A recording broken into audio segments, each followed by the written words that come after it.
하나님 모든 것들이 주께로부터 시작되는 겁니다.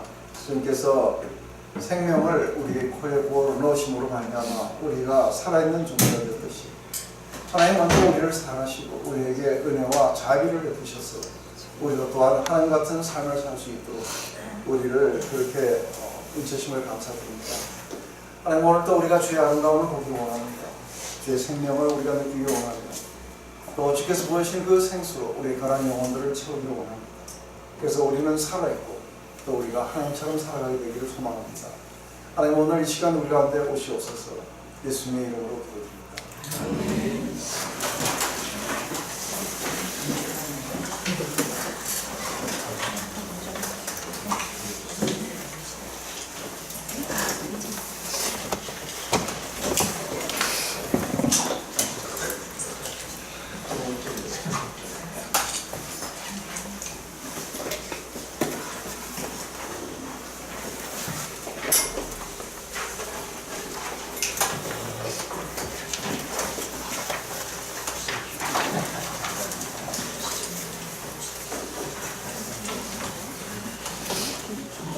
우리 지난 시간에 은사의 본질과 그리고 그 은사를 주신 목적에 대해서 우리가 같이 봤습니다.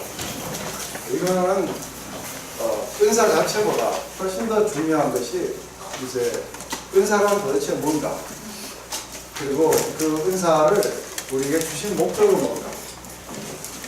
그랬을 때 이 은사라는 것은 이게 성령의 그 나타나심입니다. 나타나심은 바로 하나님을 영광스럽게 하고 그리고 많은 사람들에게 유익을 주기 위함입니다. 그래서 사람들에게 유익을 주지 못하는 것, 그리고 하나님을 영광스럽게 하지 못하는 것, 그것은 은사가 목적으로 하는 것에서 벗어났기 때문에 그 은사가 어떤 은사는 아주 별로 중요하지 않습니다. 왜냐하면 그것은 공동체를 파괴합니다.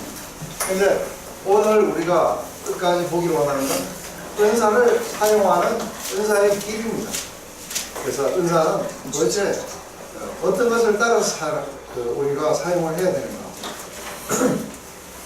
했을 때 은사가 아무리 좋은 거라도 이 길을 따라서 사용하지 않으면 다 파괴되는 대로 하는 거죠. 그래서 그 사랑이 바로 그 은사가 사용되어지는 그런 방법이라고 됩니다. 우리 처음이니까 다 같이 한번 읽어보시죠. 시작. 은사는 여러 가지나 성령은 같고 직임은 여러 가지나 충분히 같으며 또 역사는 여러 가지나 모든 것을 모든 사람 가운데서 역사하시는 하나님은 같으니 각 사람에게 성령이 나타나는 주시는 유익하게 하려 하시니라. 어떤 이에게는 성령으로 말미암아 지혜의 말씀을, 어떤 이에게는 같은 성령을 따라 지식의 말씀을, 다른 이에게는 같은 성령으로 믿음을, 어떤 이에게는 한 성령으로 덧붙이는 은사를, 어떤 이에게는 능력 행함을, 어떤 이에게는 예언함을, 어떤 이에게는 영들 분별함을, 다른 이에게는 각종 방언을 하음을, 어떤 이에게는 방언을 통역함을 주시나니 이 모든 일은 같은 성령이 하사 그 뜻대로 각 사람에게 나눠주시니라. 네. 지금 여기에서 보면은 성부, 성자, 성령이 나눠 있죠. 은사란 여러 가지는 성령은 한 성령님께서 여러 은사를 나눠주신 거죠. 또 직임, 은사와 직임을 이렇게 나눠놨어요. 그래서 예를 들어서 목사나 교사나 선지자나 사도나 이런 거는 직임입니다. 이건 은사가 아니고, 그렇지만 예를 들어서 능력을 행함이라든지 이런 것들은 은사예요. 그래서 직임은 여러 가지나 그것을 나누시는 우리의 머리 대신 주님은 한 주님이세요. 또 굉장히 많은 역사가 일어나겠지만 그 역사를 일으키시는 한 분이신 하나님이세요. 그래서 성령 안에서도 이게 그 유니티가 있고 다이버시티가 있어요. 그래서 한 하나님 안에 이렇게 세 분이 계신 것이. 그래서 어느 분이 낮고 높고 그리고 어느 분은 별 필요가 없고 어느 분은 그 아주 중요한 분이고 이런 거 없습니다. 세 분은 다 중요하신 분이고 하나세요. 그래서 각 사람에게 성령의 나타나심이라고 해요. 성령의 나타나심. 그래서 성령이 그렇게 우리 가운데서 이렇게 나타나시게 될 때 성령이 나타나시는 가장 첫 번째 목적이 뭐라 그랬어요? 성령은 왜 나타나십니까? 네? 그렇죠. 예수님과 하나님 아버지를 갖다가 영화롭게 하기 위해서. 그래서 그분들이 가지고 있는 아름다움이나 사랑이나 은혜나 자비나 이것을 갖다가 비춰주시기 위해서 나타났어요. 뿐만 아니라 그렇게 나타나신 이유가 뭐냐면, 그걸 비춰주시는 이유가 뭐예요? 하나님을 그렇게 영화롭게 비춰주시는 이유가 뭐냐면 바로 우리에게 그 하나님을 우리가 경험할 수 있고 그리고 알 수 있고 실감할 수 있도록 해주기 위함입니다. 그렇기 때문에 은사는 하나님을 그렇게 비춰주시고 그리고 우리 인간들에게는, 모든 사람들에게는 그런 믿음을 강화시켜주는 그런 유익을 이렇게 주신다는 것. 그래서 은사냐 아니냐의 굉장히 중요한 차이점은, 하나는 우리가 예수 그리스도의 주되심에 대한 믿음을 강화시키지 않고, 하나는 예수님의 주되심을 강화시켜준다 그랬어요. 믿음을 강화시켜주느냐 아니면 그거하고 상관없이 나타나냐. 그래서 차례하는 사람하고 능력을 향하는 사람하고는 이게 다르다 그랬어요. 지난 시간에 다 기억하시죠? 그죠? 근데 이제 8절부터 시작해갖고 이게 11절까지, 10절까지는 은사의 종류들에 대해서 나옵니다. 근데 이것은 지금 목적이, 지금까지 우리가 본전서를 쭉 해왔어요. 그죠? 해올 때 그 목적이 은사가 어떤 게 있다는 걸 여러분들한테 설명해 주기 위해서 이게 은사를 지금 나열해 놓은 게 아니에요. 뭐 때문에 지금 이거를 해놓은 거예요? 지금 고린도 교회 안에 어떤 문제가 있어요. 근데 그 문제가 뭐예요? 은사에 관해서 어떤 문제가 있어요? 이들은 방언의 은사가 가장 중요한 은사라고 합니다. 그래서 모두가 다 방언의 은사를 이렇게 찾고, 방언의 은사를 아무 데서나 예배시나 아니면 사람들에게나 아무시나 방언을 막 한 거예요. 그래서 지금 그 방언, 특별히 이제 방언 통역, 이것에 대해서, 예언, 이것에 대해서 아주 집중되어가지고 뭔가 방언에 대해서 이야기를 하고 있어요. 그래서 남은 이거는 설명을 하기 위함이 아니라 그냥 은사의 종류들을 나열한 것은 한 하나님 안에, 한 성령 안에서 다양하게 나타날 수 있다. 방언만이 최고가 아니라는 이야기를 지금 하기 위해서 이 은사들을 나열한 것이지, 여러분들에게 이 은사가 뭔지에 대해서 설명하기 위해서 이걸 해준 건 아니에요. 그리고 이 은사에 대해서 굉장히 잘못 가르치는 사람들이 거의 대부분이에요. 왜냐하면 이게 문맥을 몰라요. 이게 지금 문맥은 갑자기 지금까지 고린도 문제를 막 다루다가 갑자기 내가 은사에 대해서 아주 가르쳐줄게 하고 이렇게 나오진 않아요. 그래서 지금 여기에서 나오는 거, 다음 장에서 나오는 사랑장도 마찬가지예요. 가만히 있다가 갑자기 어느 날 내가 사랑에 대해서 내가 좀 가르쳐줘야겠다 이래갖고 나오는 게 아니고, 이건 전부 다 어떤 문맥 속에서 나오는 걸로 이해돼야 돼요. 이해되십니까? 네. 그렇기 때문에 어떤 얘기는 성령으로 말미암아 지혜의 말씀을 그래요. 그래서 지혜의 말씀의 은사가 뭐예요?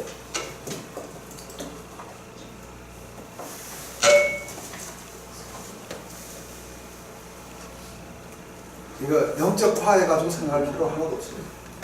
고린도 교회 안에 무슨 문제가 있었어요? 너무 오래돼가지고 다 잊어버리시죠?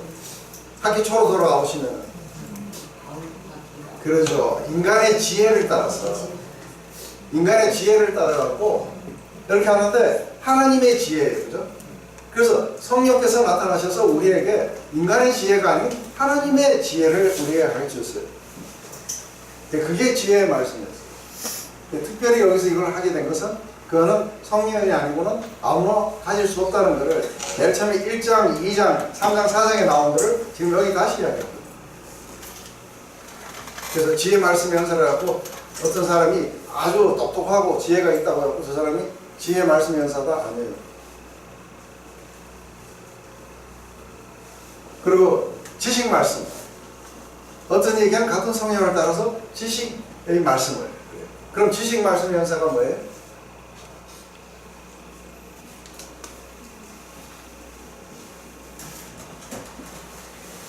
간증을 들어보면은 이런 말씀을 하시더라고요. 어떤 분이 이마에 뭐 이렇게 강간 아니면 뭐 간을 이렇게 써 있어서 그 사람이 그걸 보시고 그 사람의 문제를 직접 하게 하시고 뭐 그런 말씀을 그런 의사를 지식의 말씀을 잘 번에 해석하시는 분이 많잖아요. 네. 근데 그 하나님이 뭐 때문에 고단하셨죠? 그 사람의 문제를 하나님께서 관심 갖고 알아보신다. 이것을 그 사람이 알려주기 위해서 그렇게 이제 앞으로 그런 거 믿지 마세요. 그건 지식 말씀의 은사가 아니에요. 여기 지금 지식 말씀의 은사라고 할 때에 이 컨텍스트가 뚝 떨어져갖고 그렇게 이야기하는 거는 말이 안 되는 거예요. 지금까지 고린도 교회 지금까지 해왔던 지식은 어떤 지식이었어요? 이것은 사람마다 가지지 않은 지식이라고 해요. 뭐예요? 우상은 아무것도 아니고. 근데 이 지식은 우리를 갖다가 교만하게 하고 이 지식이 사람을 따라 생기지 않으면 뭐예요? 그래서 망하게 한다는, 형제를 망하게 하는 지식이에요. 근데 이 지식은 믿음이 연약한 자들은 갖지 못하는 지식이에요. 근데 믿음이 강한 자들은 이러한 지식을 가지고 있어요. 그죠? 그래서 우상은 아무것도 아니고, 그리고 우상에게 바쳤던 그 음식도 사실 아무것도 아니기 때문에 아무도 말 안 하면 그냥 우리 먹을 수 있어요. 왜냐면 우리가 이 지식을 가지고 있기 때문에. 이제 이해됐어요? 몰랐던 사실을, 이 사람의 과거의 비밀을 내가 막 알게 됐다. 근데 그것은 여기 말하는 사도 바울이 말하는 은사 끝까지 해도 그런 건 안 나와요. 고린도전서 처음 끝까지 다 뒤져봐도 그런 이야기는 안 나와요. 그건 컨텍스트하고 아무 관계없는 얘기예요. 근데 많은 사람들이 그걸 그런 식으로 해석해요. 몰랐던 지식을 내가 알게 돼서 지식 말씀 연사. 근데 그거를 갖다가 이 고린도전서에 나오는 이 지식 말씀 연사라는 건 그거라는 걸 어떤 식으로 유출을 해도 거기에 도달할 수가 없어요. 이해되세요? 근데 우리가 유출할 수 있는 이 지식 말씀 연사는 어떤 거예요?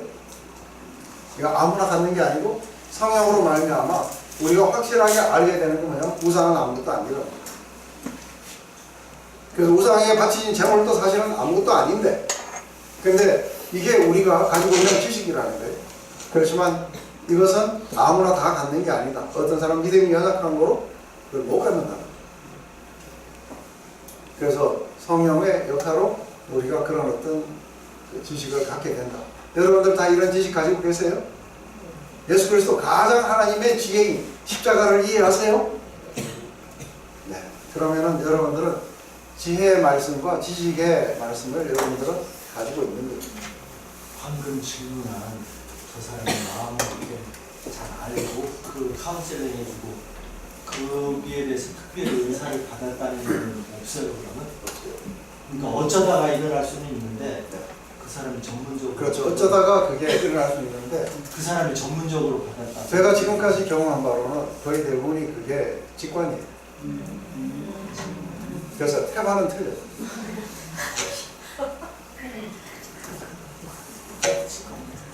근데 10개 중에 1개 맞추면은 대단하다고 해요.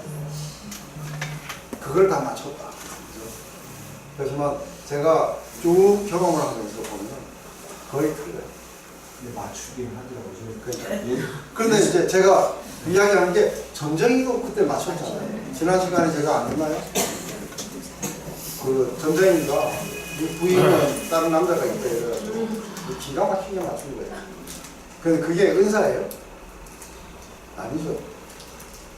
그래서 많은 사람들이 잘 이해하지 못하는 게 뭐냐면은 이게 기독교를 떠났어도 이게 나타난다는 거예요.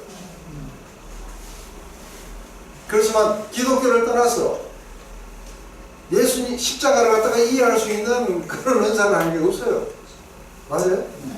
우상은 아무것도 아니라는 이 지식을 갖다가 이렇게 가는 사람도 드물어요.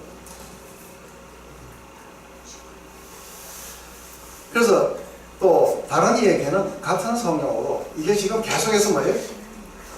같은 성령, 한 성령, 성령으로 말미암아 이런 게 생기고 이런 다이버스하게 나타난다 이 이야기를 하려고 합니다. 그래서 다른 이에게는 같은 성령으로 믿음을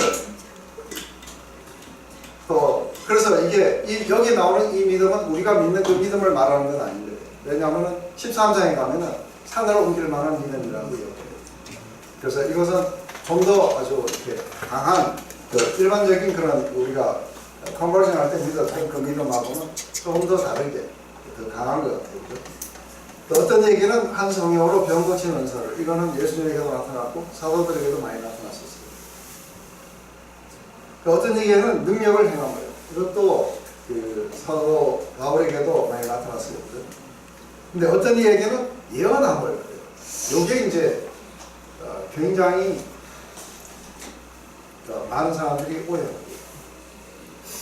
그래서 이게 예언함이라고 이야기를 했을 때 이것을 갖다가 그 미래에 일어나는 어떤 일들을 내가 여기서 맞춰놓은 걸 예언이라고 해요. 근데 그렇게 하면은 그 오늘날 그것은 한국적 그 샤머니즘적인 그런 관점에서 그건 예언을 그렇게 보는 거예요. 근데 지금 사도 바울의 경우, 사도 바울은 예언이라는 것, 이게 포춘 텔링이 아니고 포텔도 아니고 예언은 프로페시예요. 프로페시라는 건 어떻게 사도 바울은 이해했을까? 여러분들이 한번 생각해 보세요. 이게 지금 1세기의 사람들은 예언이라는 걸 도대체 어디서 배웠을까? 예언이라는 말 자체를 어디서 배웠을까?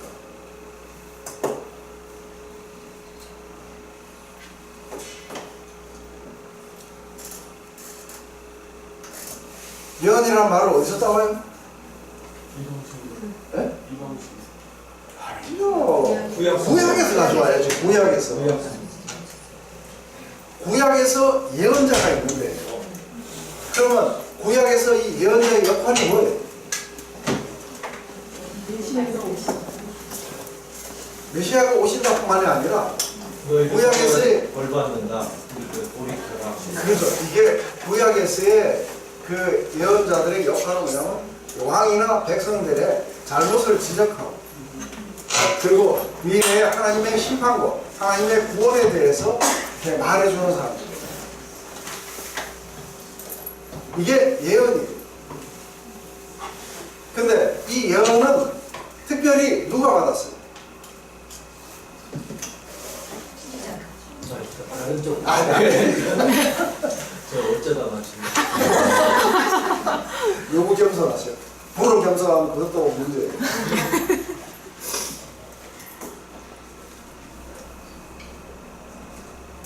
사울 왕도 예언한 적이 있어요. 근데 사울 왕이 어떻게 해서 예언을 해요? 기름 부음을 받았다. 하나님의 영을 받으면, 구약에서도 보면 하나님의 영을 받으면 다 예언하게 되어 있어요. 맞아요? 근데 이 영을 누구에게 부어주겠다고 말씀하세요? 요엘서에서 내가 말일에는 모든 만민에게 다 부어주겠다고. 그러면 모든 만민들이 다 어떻게 된다고요? 그렇죠. 그 만민은 크리스찬이에요. 네? 크리스찬이에요. 모든 만민은. 그렇죠. 그렇죠. 내가 남종과 여종 얘기야. 그래서 여자들도 받아요. 그죠? 그러면 내가 모든 만민에게 내 영을 부어주게 되면 어떤 일이 벌어진다고요? 어린아이들은 이게 왜 자꾸 삐거리지? 이걸 켜놨어 그런가? 네, 이걸 켜놨어.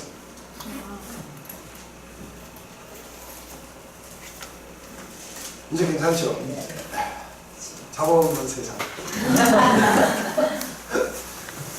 모든 만민에게 그 영을 부어주면은 이게 늙은이들은 꿈을 꾸게 될 거고, 그리고 젊은이들은 비전을 보게 되고, 어린아이들은 장래일을 말하게 될 거라. 그러면 누가 예언을 받았느냐 하면은 누가 받은 거예요? 누가 예언 연사를 받은 거예요? 네, 모든 만민들이 다 받았어요. 그렇기 때문에 14장에 가면은 뭐라 그래요? 예언을 받지 않은 사람들에게 뭐라 그래요? 예언을 하려고 노력하라. 그렇다면 이 예언이라는 게 도대체, 예언의 본질과 성격이라는 게 도대체 뭘 하는 거예요? 그러면 제가 역사를 잘못했다 회개하라는 이렇게 하는 거예요. 아니, 그게 예언이 아니고, 한번 봐보세요. 그 예언의 책이, 예언의 책을 갖다가 이 사도 요한이 이렇게 하늘로 이끌리심을 받아 왔을 때 강과 육지를 밟고 써 있었던 한 천사가 자기에게 책을 줬어요. 그 안에 예언이 담겨 있어요. 이걸 받아 먹으라. 그래서 받아 먹었어요. 입에는 달고 그리고 배에서 쓰게 됐어요. 그래서 뭐라고 하냐면 다시 한번 1260일을 온 세상을 향해 쳐서 예언하라.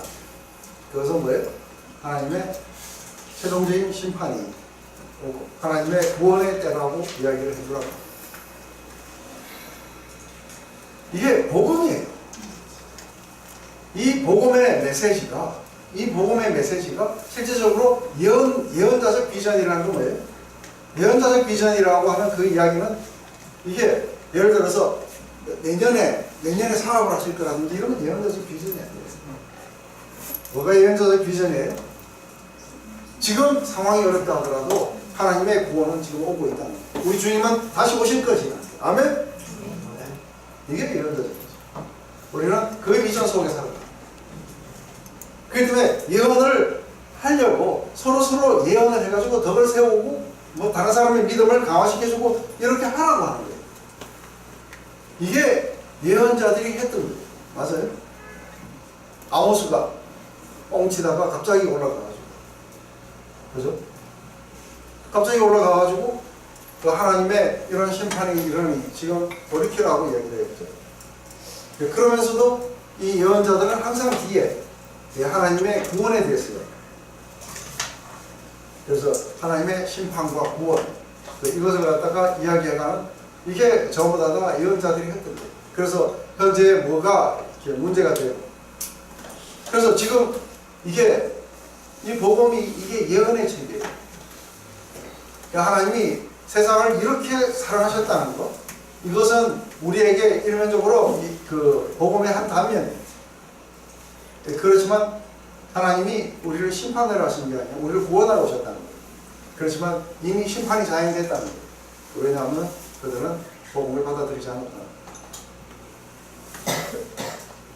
그래서 복음을 받아들이지 않는 것은 이미 예언자적 비전을 봤을 때는 뭐예요?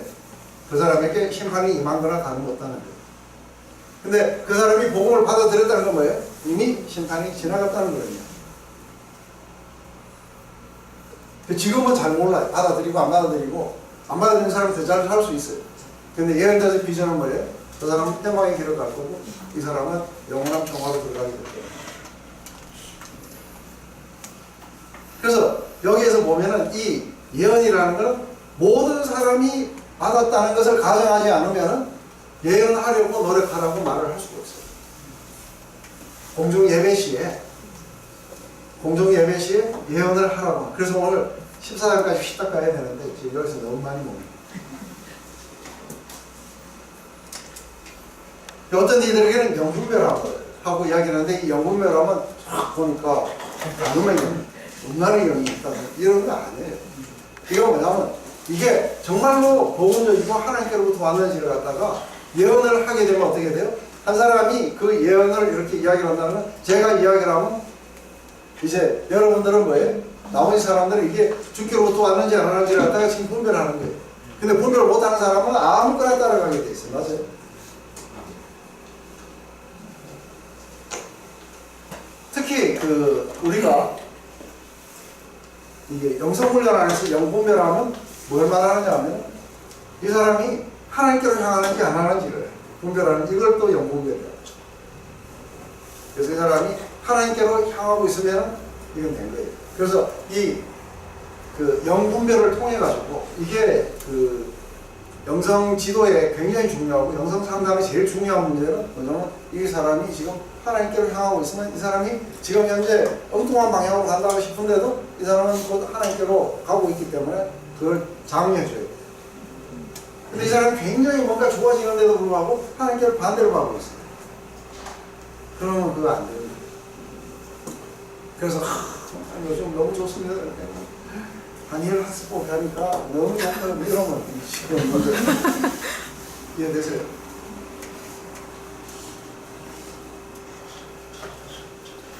그래서 저는 그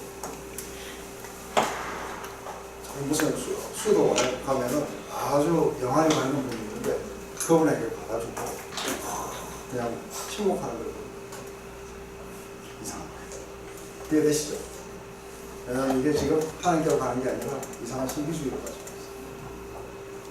그러면 그 영들 분별이라는 것 자체가 교회 내에서도 그 성경을 나한테 가르치는 사람이 없고 목회자가 얘기해도 이게 저기 하나님 말씀인지 아닌지 제가 선택할 수 있는 것도 그렇죠. 그러니까 무조건 근데 아니라고 이렇게 혼자서 하는 게 아니라 공동체적으로 하기 때문에 그래서 공동체 안에서 이게 잘 안 되면은 이런 식의 산으로 가버려요.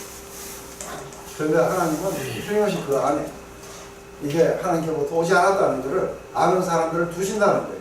왜냐하면 이게 그래서 저 같은 경우에 이상하게 처음 주님을 만나고 그 앉아 있는데 계속 다른 사람과 은혜 받았다는데 저는 저게 뭔가 아닌 거예요. 왜 아닌지는 이야기는 못 하겠어요. 근데 왜 아니라고. 근데 나중에서야 그게 이게 반응적 율법주의. 이게 주께로 가는 것이 이게 복음의 내용이 아니었구나. 그러니까 저는 그것 때문에 이게 복음이 강화되어 가는 거예요. 근데 이것은 이 영분별하면 복음을 잘 알면은 다 분별이 되는 거예요. 근데 그게 어려워. 그래서 복음 안에서 잘하시게 분별이 다 되겠죠. 요즘 많이 되실 거예요. 요즘은 아닌 것만 보여요. 그전에 호주 예수전도단 호주에도 첫째아이랑 같이 갔는데 어떤 사람이 그 호주 옆에 교회 예수전도단 베이스에서 그 교회를 단체로 가자고 해서 갔는데 저하고 아이를 불러내가지고 어떤 집사가 뭐 예언을 잘한다고 하면서 저희 앞에서 기도하더니 가정에 어려움이 있고 학교에 어려움이 있어서 여기까지 오게 된 것을 보여주셨습니다. 지금 여기에 뭐 머무셔야 되고 얼마를 돼 있어도 그래서 그때는 충격이었는데 가만히 나중에 여기 와서 보니까 제가 누구한테 얘기한 얘기가 이렇게 넘어서 들어간 것 같기도 하고 용하게 맞추더라고요. 근데 뭐 그것도 맞추는 사람도 있겠죠. 근데 제가 한 번은 약 한 150명의 사람들에게 한 3일에 걸쳐가지고 그 예언을 해주는 거를 통역한다고 앉아있은 적이 있어요. 문장 없는 그 사리야 돈이 앉아가지고.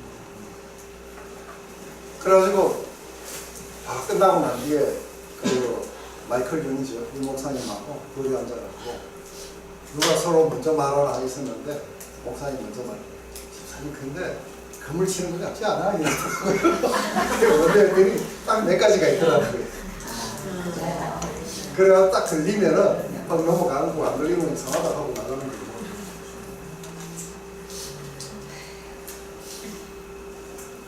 이제 그런 거 의존하시면 안 돼요. 그죠?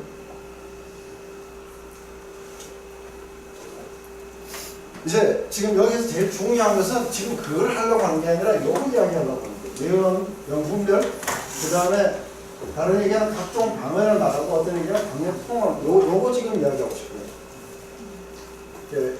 이 모든 일은 같은 한 성령이 해서 그 뜻대로 각 사람에게 나눠준다. 그래서 한 성령에 의해서 나눠주기 때문에 이게 방언이 최고가 아니다. 어떤 은사가 어떤 은사보다 더 나은 게 아니다. 이 이야기를 하려고 지금 한 거예요. 이걸 지금 은사를 설명하려고 하면 이 은사는 이런 게 나타나고 뭐 이런 말을 해줘야 돼요. 안 그래요? 근데 전혀 없이 썩 했을 때 고린도 교인들이 이걸 읽고 알아들어야 돼. 맞아요? 고린도 교인이 알아듣지도 못하는 그 이야기들을 할 수는 없는 거죠. 그래서 예언하도록 하라 했을 때 예언이라는 게 고린도 교인들에게는 어떤 식으로 이해가 됐기 때문에 예언하려고 하는 거예요. 그렇죠? 안 그러면 예언이라는 걸 모르는데.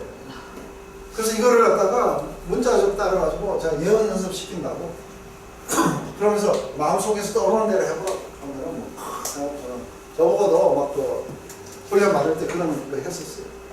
그 예언을 막 하라고 노력하라고 서로 막 예언하라고 그러니까 서로 막 헛소리 하는 거죠.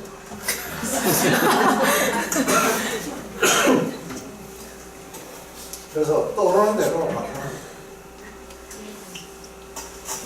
지금 여기는 전체 문장을 보면은 한 하나님, 한 성령, 한 주님 다양하게 나누신다면 그래서 어느 것이든 더 중요하고 더 중요한 게 없다.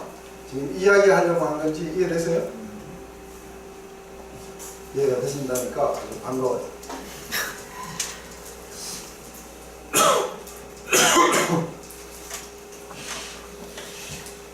그래서 이것은 몇 사람을 위해서 한 게 아니라 모든 사람들을 위해서, 그래서 믿는 모든 사람들을 도와줄 수 있도록 그렇게 이것을 주게 된 겁니다.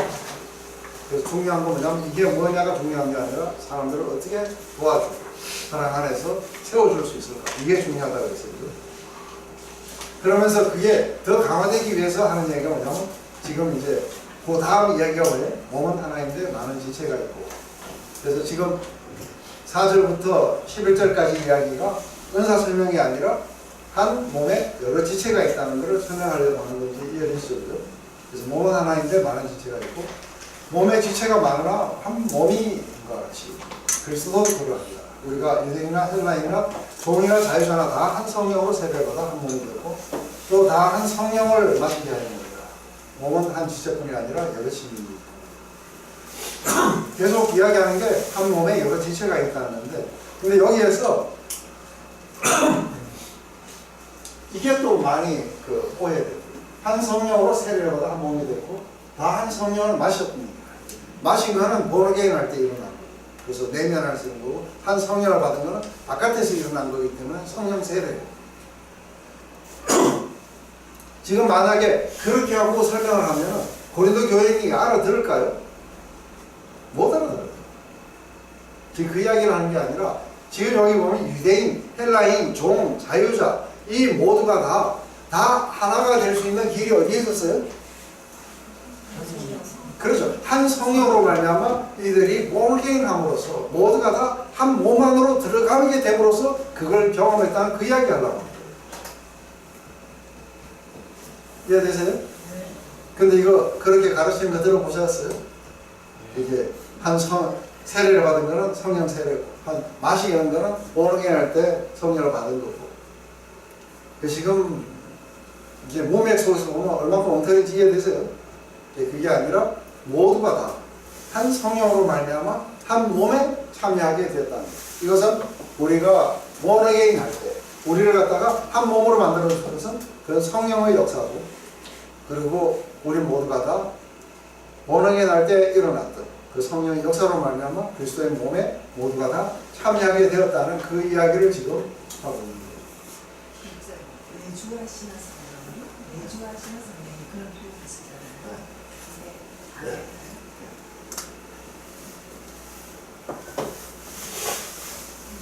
저한테 성령 세례가 있냐 했을 때 성령 세례가 있다고 봅니다.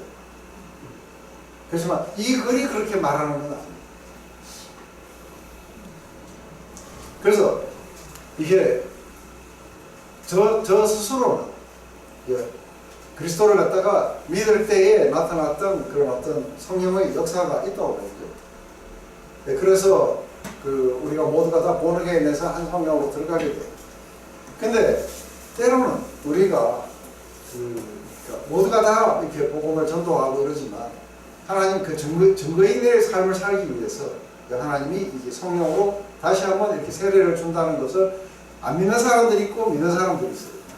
그래서 모두가 다 그냥 우리가 born-again 했을 때 그 성령으로 충분하다 하고 이야기하기도 하고, 또 우리가 새롭게 증거인의 삶을 살기 위해서 위로부터 더듬혀오는 능력을 입을 필요가 있다 했을 때 저는 더듬혀오는 능력을 입을 필요가 있다는 그것에 대해서는 저는 동의를 해요.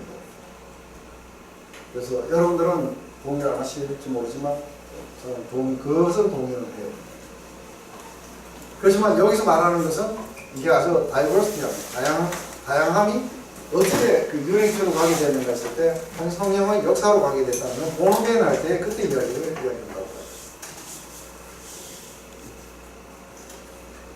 그래서 지금 계속 12장 보면 계속 나오는 이야기가 뭐예요?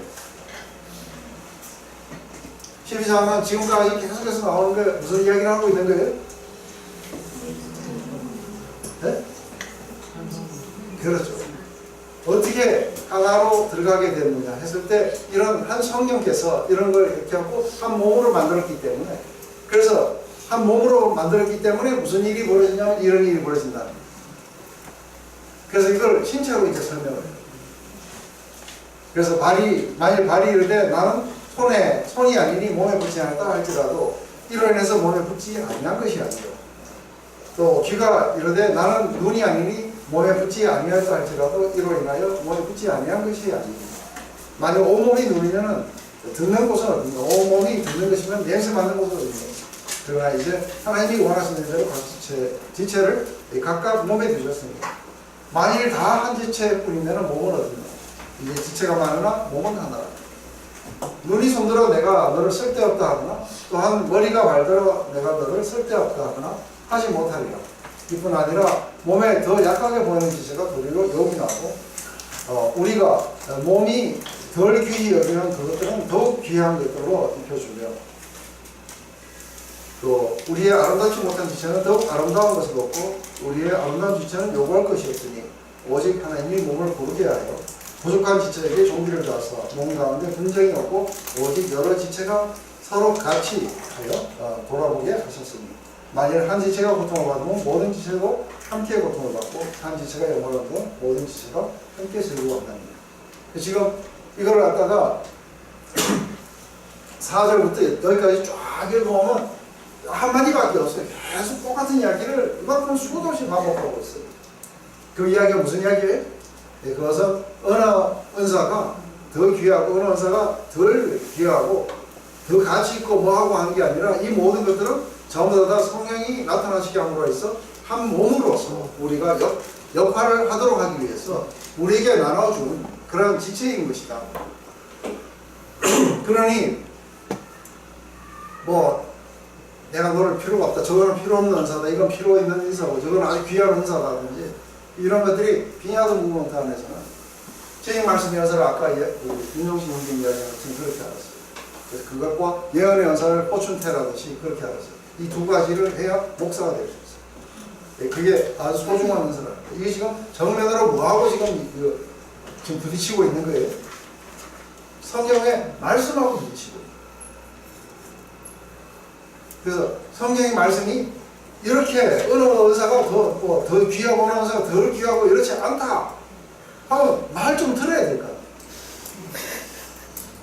반대로 네? 반대로 갔어요. 왜 그러냐면 성경을 몰랐어요. 그래서 고린도서 12장 4절부터 10절까지는 크게 하고 자기들 나름대로 해석을 했지만 그 다음에 뭐가 나오는지는 못 읽으니까 이것도 관심도 없어요. 근데 이게 훨씬 더 길게 나와요. 거기도 계속 한 성령, 한 하나님, 한 주, 그죠? 그래서 성령께서, 한 성령께서 각 사람에게 그분의 뜻을 따라서 이렇게 나눠주고 뭐 하고 계속 똑같은 이야기를 이만큼 반복해도 이건 안 보이는 거예요. 그래서 이거를 볼 때 수많은 사람들이 초사할 수 있는 거 아시죠? 그런 결과들로 이렇게 가버리게 돼요. 그럼 목사님, 이 성령의 은사가 횟수에 제한이 없는 거니까 어떤 사람한테는 은사가 많이 나타날 수 있고 어떤 사람한테는 아예 은사가 안 나타날 수도 있고 그거는 아니요, 여기서 참 이야기를 했는데 아까 병 고치는 은사, 능력 은사 이러한 부분들은 이게 그러니까 헬라어로 칼스마타 해가지고 이게 복수로 나와요. 복수로 나온다는 거는 이게 뭘 의미하느냐면 한 사람이 지속적으로 그걸 행한다는 게 아니에요.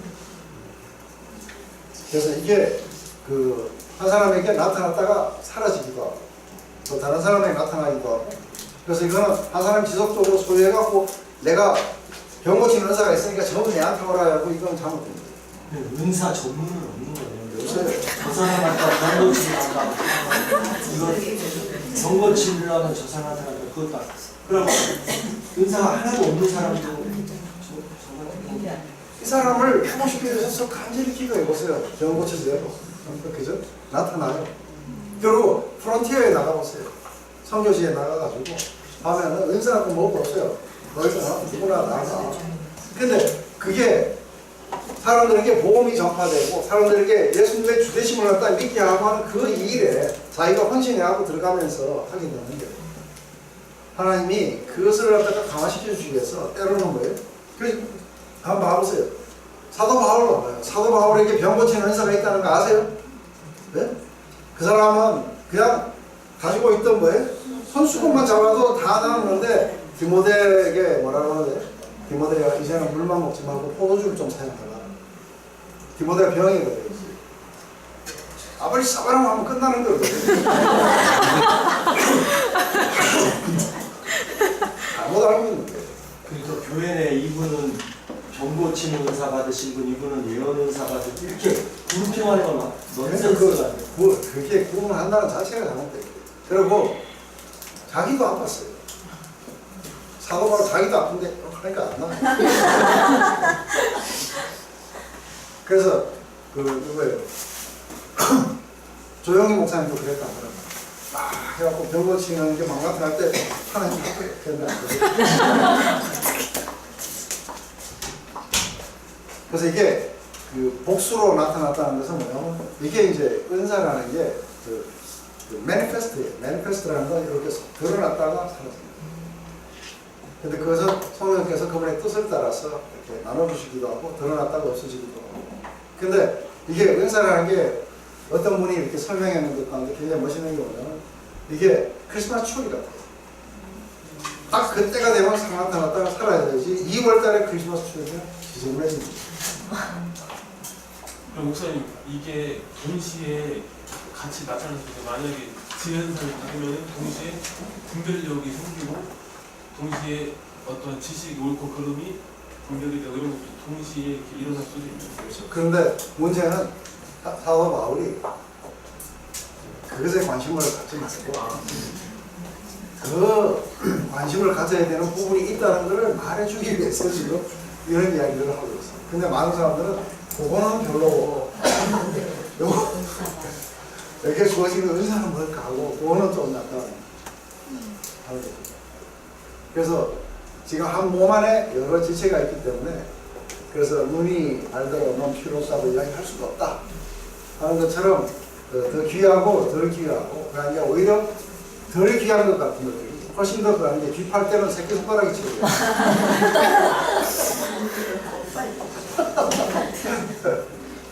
이게 발톱이 웃으면 이게 어려운 거 아시죠? 그래서 근데 그거는 좀 필요한 것 같아요. 늙으면 귀에 나는 틀 같은 그러니까 이 구절 자체가 지혜, 병 고치는 지식 은사를 불평하려고 하는 게 아니라 그렇죠. 그러면 조금씩 나타날 수 있는데 하나가 성령 안에서 하나인데 많은 경우에 나 지식 전문이다 뭐 전문이다 이러고 완전히 거꾸로 가는 그렇죠. 그래서 이걸 읽을 때는 12장부터 14장까지를 한꺼번에 쫙 읽어야 돼요. 그래야 지금 말하다가 중간에 말 끊어가지고 생각하지 말고 처음부터 끝까지 쫙 읽으면 무슨 이야기인지 나와요. 그래서 지금 여기 보면 너희는 그리스도의 몸이요 지체의 각 부분이라 하면서 이제 직임에 대해서 하나님이 교회 중에 몇을 세웠으니 첫째는 사도요, 둘째는 선지자요, 셋째는 교사요, 그 다음은 능력이요, 다음 병 고치는 은사와 서로 돕는 것, 다스리는 것과 각종 방언을 말하는 것이다. 여기도 방언이에요. 그래서 우리가 다 사도겠느냐, 다 선지자겠느냐, 다 교사겠느냐, 다 능력을 행하는 자겠느냐, 다 병 고치는 은사를 갖고 있느냐, 다 방언 말하지 않느냐 하면서 지금 이야기하는 건 뭐예요? 다 통용하는 겁니다. 이럴 때 이게 지금 지체로서 나타나는 것이지 한 사람이 전부 다 뭐 능력을 행하는 사람 전부 다 방언을 말하고 모두가 다 그래야 되느냐 하고 지금 이야기를 하는 거죠. 그러면서 너희는 더욱 큰 은사를 사모하라는데 사실은 은사가 아니에요. 은사의 길이에요. 그래서 내가 또한 제일 좋은 길을 너희에게 보이리라. 그래서 제일 좋은 길. 그래서 여기서 더 큰 은사를 사모하라. 더 큰 은사를 사모하라. 더 큰 은사를 사모하라고 했을 때 더 큰 은사. 이게 지금 방언 통역하겠느냐 하고 더 큰 은사를 사모하라는 것은 이게 예언이에요. 그리고 내가 또한 제일 좋은 길을 보여주겠다. 그래서 13장은 길을, 14장은 더 큰 은사를 이렇게 이야기하게 됐고요. 그리고 우리 많은 사람들이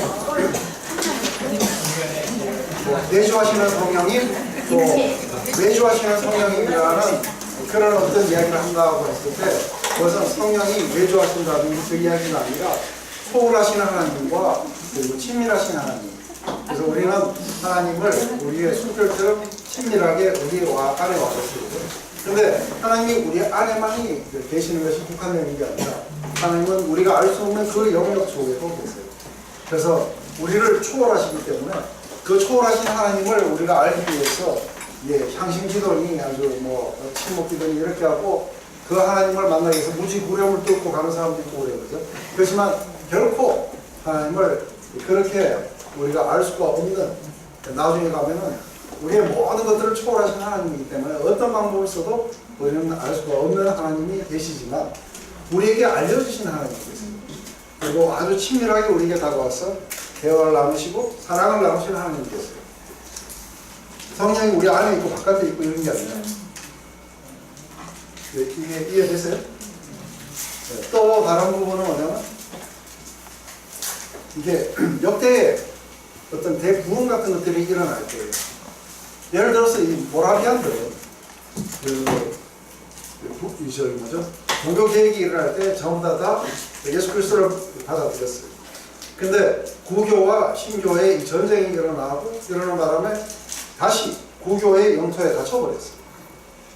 그래서 이들은 고립된 채 구교의 영토 속에 따로 떨어져 갖고 그들의 신앙을 지키고 있었어요. 이때에 이 진젤도프라는 이 백작이 구교와 타협을 해가지고 그 사람들을 안전하게 자기의 땅으로 오도록 수용을 해달라. 이래가지고 그 모라비안들이 이동을 해요. 그래서 진젤도프 백작 집으로 가요. 이렇게 믿음을 지켰던 사람들. 이 사람들은 성령으로 말미암아 거듭난 사람들이에요. 그랬는데 이 사람들이 모여가지고 상당히 이렇게 지루한 시간을 보내다가 어느 시간에 갑자기 성찬을 하는데 그때 강력하게 성령의 그 세례를 경험해요. 그러고서는 이들은 폭발해요. 복음을 들고 전 세계로 퍼지고 그 중에 한 사람이 영향을 받은 사람이 누구냐면 요한 웨슬레예요. 근데 요한 웨슬레나 조지 휘필드나 찰스 웨슬레 이 사람들은 다 예수를 믿는 사람들이었어요. 근데 이들도 1월 1일 날 새벽 3시에 함께 같이 성찬을 하다가 갑자기 성령이 이렇게 임하시게 되면서 대부흥이 일어나요. 그래서 여러분들이 알고 있는 그 조지 휘필드와 요한 웨슬레에 의한 대부흥, 이것은 실제로 성령 세례의 어떤 부분이었습니다.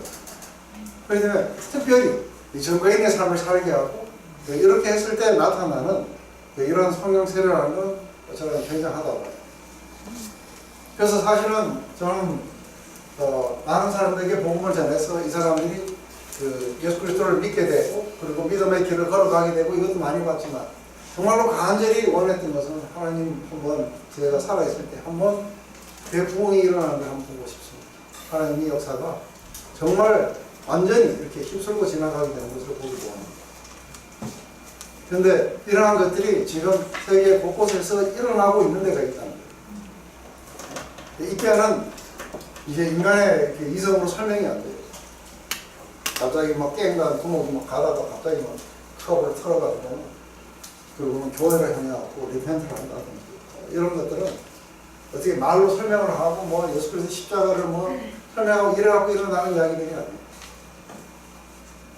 분명히 파워로 임하시는 때가 있다는 거예요. 그런 게 있다는 건 여러분들도 믿죠, 그죠? 그럼 그렇게 그런 게 임하도록 기도하는 것도 기도한다고 꼭 오는 건 아니지만 그건 성령께서 자기가 원하시는 때에 원하시는 장소에서 그래서 평생에 마틴 로이드 존스도 자기 때에 부흥이 일어나게 해달라고 간절히 기도하는 사람 중에 한 사람이었는데 결국은 자기 때에 안 일어났다고. 그리고 자기가 그렇게 기도했는데 다른 데서 일어났다고. 웨일즈에서 일어났다고. 이런 부흥들은 봤는데 자기 지역에서는 안 일어났다고. 그런데 하나님 우리 교회에서만 일어나지 않아도 좋습니다. 여기서 안 일어나도 좋으니까 그냥 저기 청주에서 일어나도 괜찮아요. 대모보에서 네. 여기서 꼭 안 일어나도 평양내공 같은 거. 그렇죠. 그건 뭐 어떻게 말로 표현이 안 되는데 갑자기 그냥 확 하고 퍼지게 돼요. 그것이 이제 하나님의 한번 이렇게 능력이 나타나게 될 때는 인간이 맨날 그러고 전도하고 이래도 안 되는데 그때는 그냥 뭐 가만히 이거를 지게를 치고 와갖고 몇 달을 듣겠다고 이렇게 오게 되고 하는 이상한 현상들이 막 일어나요. 아주 원더풀하죠, 그죠? 이럴 때에 사실은 굉장한 무브먼트가 지나가고 확 휩쓸고 지나가면서 수많은 영역들이 한 도시가 그냥 알모론가라는 그 도시가 완전히 뭐 지금은 뭐 경찰서도 없어지고 감옥도 없어지고 그리고 거리마다 이게 전부 다 이게 뭐예요? 성경에 나오는 그 이름으로 다 바뀌고 그 안에 믿지 않는 사람이 한 사람도 없어요. 이런 어떤 역사들이 일어난다는 것은 대단한 거죠. 근데 그래서 우리는 간절히 그런 게 일어나기를 한국에 다시 한번 일어나기를 그죠? 우리는 바라는 거죠.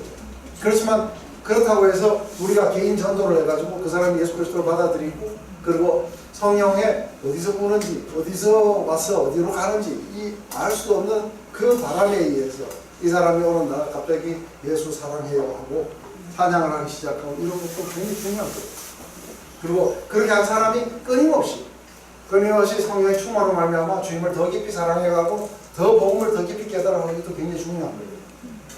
이런 모든 것들이 다 필요한 거죠, 그죠? 근데 지금 여기에서는 이제 문제가 이런 은사들이 나타나게 되고 뭔가 이랬을 때 이게 지금까지 제가 이야기했잖아요. 한 번도 잘된 케이스는 못 봤어요. 그러다 보니까 트라우마 같은 게 있어갖고 안 나타나는 게 좀 낫다 이렇게 생각하면 또 안 되는 거예요. 네. 중요한 건 뭐냐면 이 은사가 어떤 길을 따라서 나타납니다. 그 길이 뭐냐면 사랑입니다. 그래서 이게 은사와 사랑이라는 건 서로 대적하는 게 아니라 이게 하나로 같이 가야 된다는 얘기예요. 그래서 방언의 은사라든지 아니면 이들에게 나타났던 지식의 말씀 은사라든지 이게 지식이 지금부터 이렇게 성령 안에 살아가는 사람은 지식이 나타나느냐 방언이 나타나느냐가 중요한 게 아니고 지금 성령 안에서 걸어가는 사람의 제일 중요한 게 뭐냐면 이게 다른 사람의 유익이 되느냐 다른 사람의 믿음을 굳건하게 세워주냐 이게 중요하지 이게 나타나느냐 안 나타나느냐 이거는 별로 중요한 게 아닌데 나타나도 지식을 가지고 다른 사람을 망하게도 할 수 있고 교회를 갖다가 분열을 또 만들어요. 그렇지만 이게 사랑의 길을 따라서 할 때는 분열이 아니라 하나로 다른 사람을 강화시켜주고 하나님께 영광을 드리고 이런 길로 나타나게 됩니다. 그래서 지금 사랑 제일 좋은 길이라고 이야기하면서 자신의 유익보다는 다른 사람의 유익을 구하라는 것이 전체 의미입니다.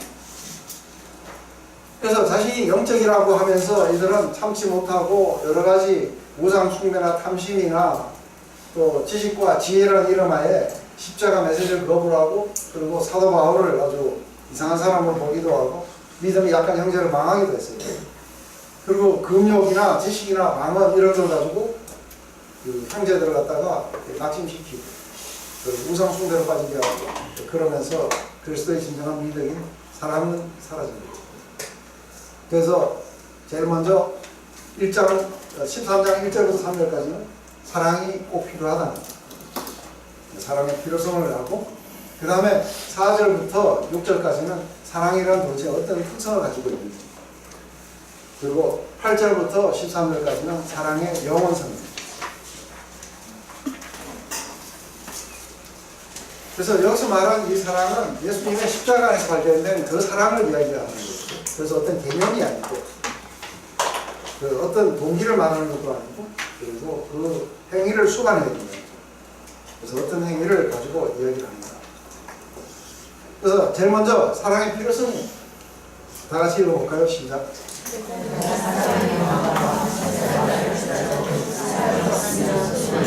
사랑의 있어 모든 비밀과 모든 지식을 알고 또 산을 옮길 만한 모든 믿음이 있을지라도 사랑이 없으면 내가 아무것도 아니요 내가 내게 있는 모든 것으로 구주하고 또 내 몸을 불사르게 내어줄지라도 사랑이 없으면 내게 아무 일이 없느니라. 네, 처음에 이제 방언이 나오죠. 왜냐하면 이 방언이 제일 문제가 되기 때문에. 그래서 사람의 방언이나 천사의 방언. 왜냐하면 이들은 이게 천상에서 이게 방언을 사용하게 될 거라고 생각합니다. 그래서 이게 사람의 말이든 아니면 천사의 말이든. 사랑이 없으면은 다른 사람을 조금 더 과하지 못하는 게 우리 싸워라 이러면은 아무런 유익을 못 주고 있는 맞아요? 그러니까 이 자체가 사랑이 없으면은 이게 아주 교만하고 건방지게 만들지 이게 다른 사람이 아무 유익을 못 주고 있다는 거를. 그래서 이게 뭐냐면 아버지사랑 이거는 우리는 깨가리와 똑같은 거예요. 이해하시죠? 그리고 내가 예언하는 능이 있어. 모든 비밀과 모든 지식을 알고 산을 옮길 만한 모든 믿음이 있어도 사랑이 없으면 안 된다. 제가 이게 십자가의 비밀을 깨닫고 모든 비밀을 깨닫고 이러면서 그런 모든 것들을 우리가 다 알고 있고 내가 어떤 능력을 행하고 이런 걸 하더라도 사랑이 없으면 아무것도 아니다 이야기했을 때 이게 뭐냐 이 지식을 아주 이 비밀한 지식을 이걸 가지고 자기 유익을 위해서 그래서 사람들 자기 편으로 끌어들이려고 한다든지 이러면서 이 고린도 교인들은 이 지식을 알았어. 우상은 아무것도 아니다. 이걸 알았는데 이것을 갖다가 자기 유익으로 썼어. 그렇기 때문에 나는 마음대로 먹어도 된다. 네가 어떻게 생각하든 상관없다. 내만 먹고 나는 자유하니까 먹을 수 있다. 내가 와인 한잔 할 수 있냐? 할 수 있다. 그래서 내가 와인 한잔 한다고 나를 갖다가 뭔가 비난하는 죄인자매를 향해 갖고 니는 믿음이 약하니까 그런 거야. 나는 얼마든지 마실 수 있어. 하고 이렇게 하고 자기 유익을 위해서 이건 내 권리고 내가 그리스도 안에서 누리는 자유함이고 뭐다. 아무것도 아니라는 거야. 이해되세요? 그 지식이 가지고 있으면 뭐예요? 그죠? 이게 자기 유익과 자기 권리와 자기 만족을 위해서 지금 사용하거든요. 내가 내게 있는 것으로 모든 것으로 구제하고 또 내 몸을 불사르게 내어줄지라도 사랑 없으면 내게 아무 일도 없습니다. 내일 1시간 전에 수업 시작하기 1시간 전에 여기 와서 청소를 하면서 얼굴이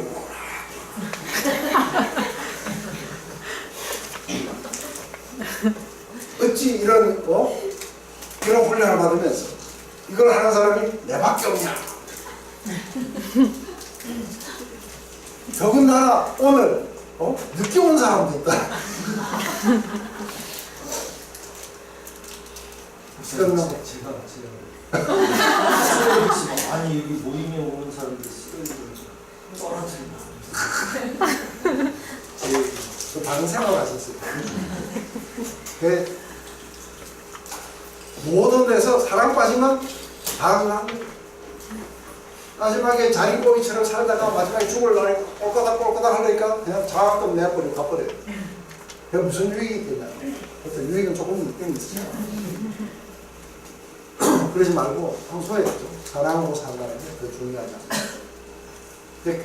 크리스찬 성향을 살아가는 사람이라고 바로 이런 건데 하고 이제 이야기했거든요. 그러면서 이제 이미 천사 상태에 돌입했다 이러면서 부부간의 성차별도 없애버리고 그러면서 종말의 부활도 없고 뭐 이렇다 하면서 우리는 다 지나갔기 때문에 이제 방언이 최고다. 영원히 이제 이거 우리가 사용하는 천상에서는 아마 이 언어를 사용하게 될 거야. 이렇게 생각하는 사람들이 있었기 때문에 방언으로부터 시작했고 또 이제 많은 지식을 알고 내가 예언하는 데 있어서 이런 지식을 알고 했는데 결국은 지혜도 이게 경쟁 관계로 해갖고 분열을 하도록 만들었어요. 나는 바울에게 나는 누구에게 하고 그래서 이게 방언이 이제 나중에 14장에 가면 그렇게 나와요. 이걸 믿는 사람에게도 유익을 못 주고 바깥에 있는 믿지 않은 사람에게도 더 유익을 못 줬어요. 왜냐하면 사랑을 알기 때문에 그렇다는 걸 이야기합니다. 그래서 성령의 나타나심은 그래서 이게 하나님께부터 왔다 안 왔다가 제일 중요한 게 이게 뭐냐면 이게 하나님이 하나님의 성품을 따라서 나타나지 않아요. 근데 많은 사람들은 성품은 관두고 그 팩트만 얘기해요. 그러면 성령은 사랑의 영이 아닌 거예요. 그냥 단순하게 지식이에요. 그러면 아무 소용이 없다고 해요. 성령이 나타나시면 우리를 분열하게 하기 위해서 나타나지 않겠죠. 누구를 갖다가 정죄하기 위해서 나타나겠어요? 저걸 잘라버려야 됩니다. 이렇게 하고 나타났다고 이야기를 한다는 사람은 성령이 누군지 아직 하나님이 누구신지를 모르기 때문에 그분은 스스로를 갖다가 배반하실 수 없어요. 그분은 신실하시고 근데 그 신실하심을 해갖고 왔다 갔다 하신다든지 그렇게는 못 하시는 거예요. 그래서 우리는 이런 믿음이 없을지라도 그분은 믿으셨기 때문에 우리가 늘 이렇게 트러스트할 수 있고 그럴 수 있다는 거예요. 그래서 성령의 진정한 사인은 은사가 아니라 사랑이라는 거예요.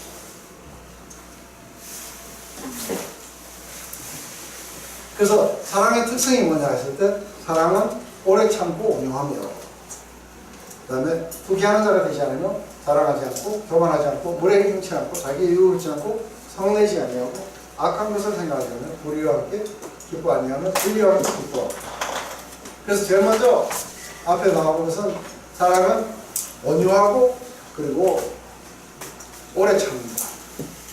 이게 이제 사실 사랑을 그렇게 이야기했을 때 이제 수동적인 면과 이게 능동적인 면을 다 이야기해요. 오래 참는다는 건 수동적이에요.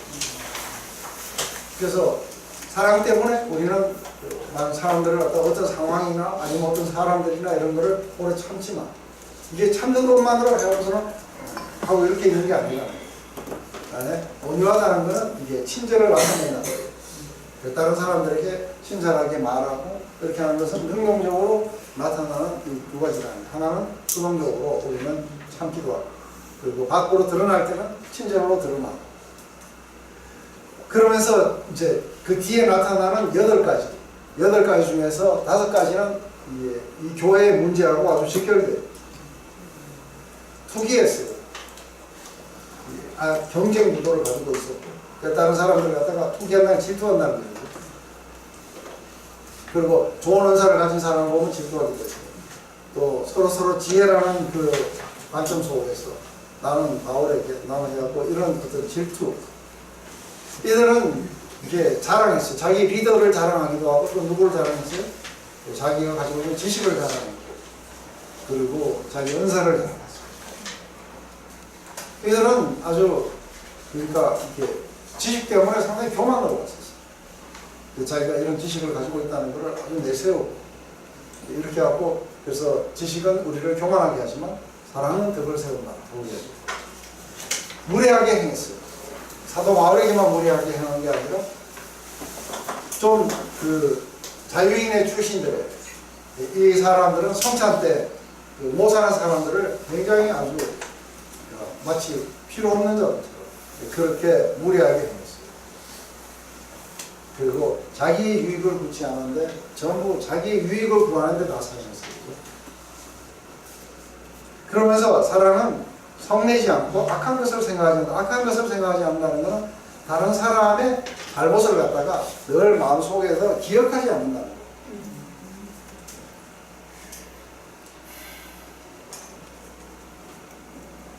그러면서 불의와 함께 기뻐하지 않고 진리와 함께 기뻐한다.